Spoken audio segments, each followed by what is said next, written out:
Welcome to McPlum, simple solutions served daily. You'll begin by installing the Launcher app and giving it the permissions it needs.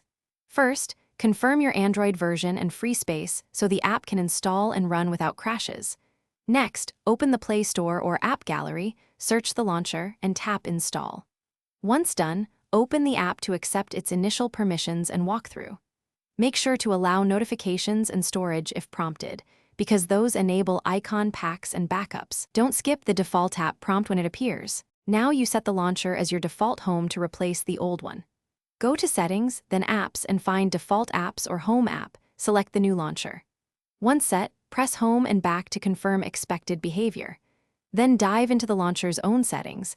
Adjust grid size, gestures, app drawer style, and icon scaling to match how you use the phone. If you want quick access, create folders and assign swipe gestures. These choices speed daily use and reduce clutter.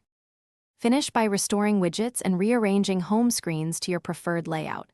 Re-add widgets if they shift, and use the launcher's export or cloud sync feature to backup settings. Test core actions like search, notifications, and app drawer to confirm everything works. If the launcher crashes or behaves oddly, clear its cache and data in settings or reinstall the app.